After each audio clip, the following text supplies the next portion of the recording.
My family became a refugee in 1988. I was about 6 years old. A war broke out. Their village was bombed, and so we fled.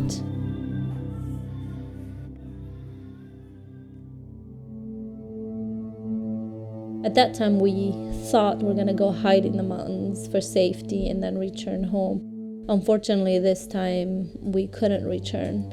We just had to keep walking.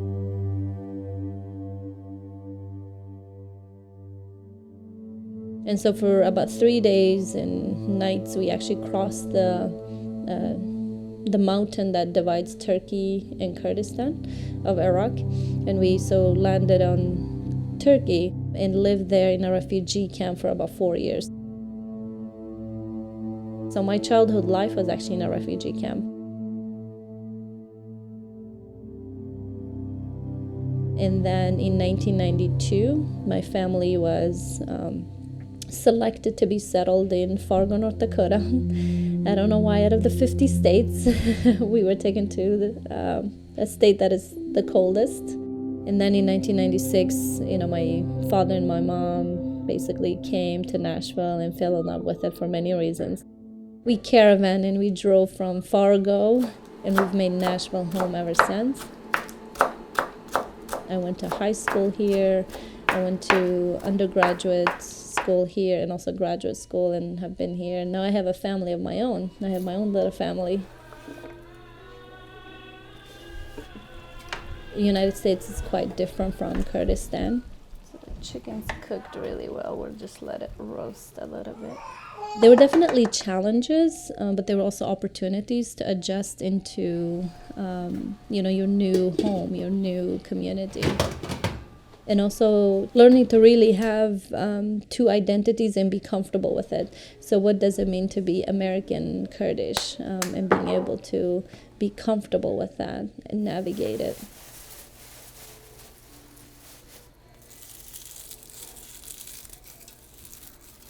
So I learned most of my cooking from my mother, and the way she taught was really by doing.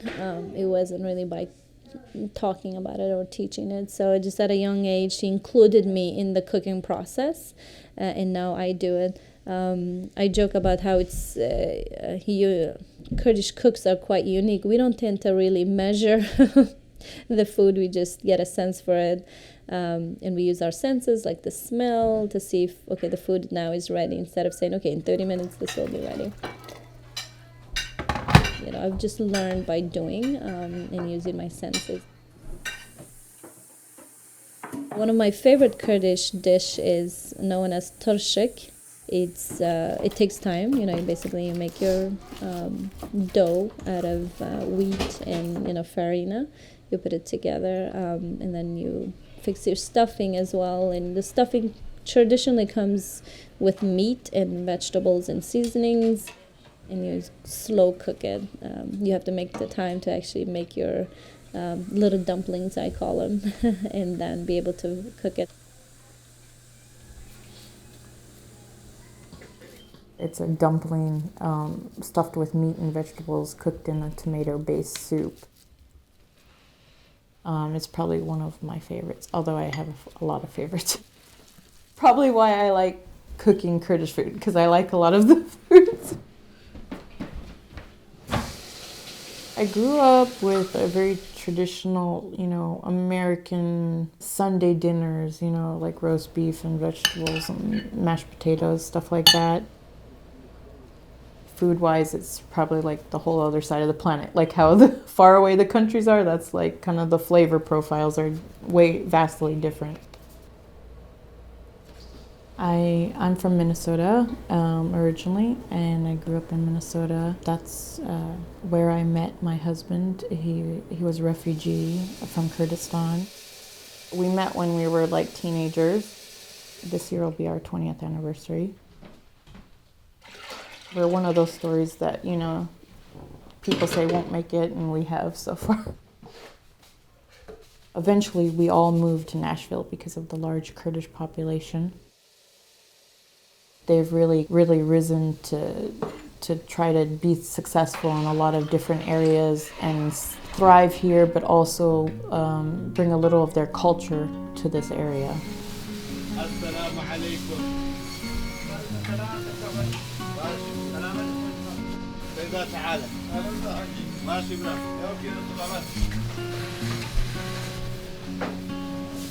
We established this deli market 2006.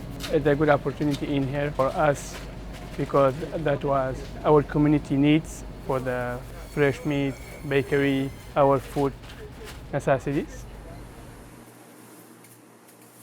We are all the time study. We just about months ahead of the 10-year anniversary, and still we are here. I moved to Nashville 2000. I've been here almost 16 years.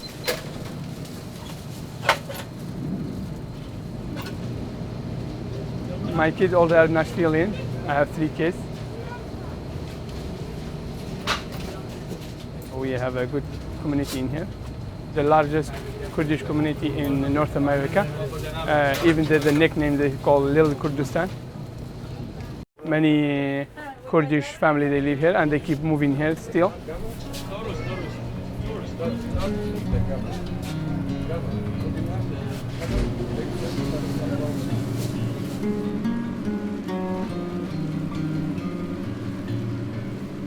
People from other city and state, they look at us, how united we are, how we do help each other. And Nashville is a great city to live. You can find a job easily, and there's great people over here, and that make great for us and for other Kurdish people to bring them over here and start a new life. I am original Kurdish from northern Iraq, Kurdistan, and I've been here about 22 years.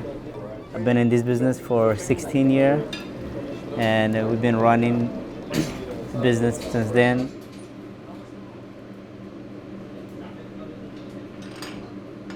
We have a Kurdish food. We sell all kinds of kebabs and rice and pretty much everything, you name it.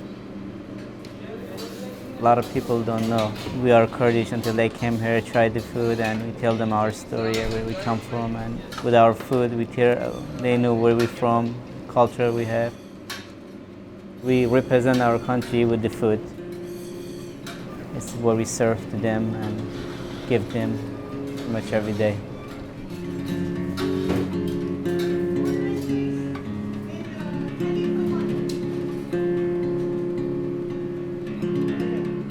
I think food is always a good icebreaker, you know, and Kurdish food especially because people like it.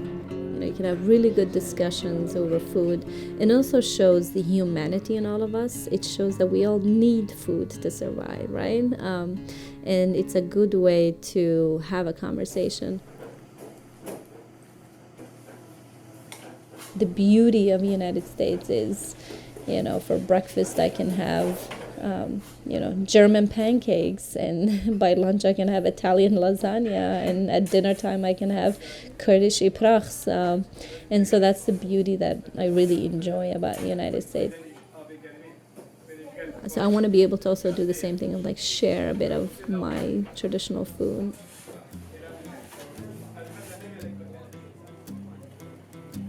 I have a unique culture of my own. So it's not 100% Kurdish, and it's also not 100%, I would say, Tennessean. I have taken what is the best tradition and culture from Tennessee, and I've left what is not great or beneficial to me. And I've done the same thing to the Kurdish culture. What is best and beneficial, I have taken it and I've left the rest of it. And so I have these two unique blended cultures, and I feel like I'm privileged to be able to do that, to sort of filter out and make a unique culture of my own.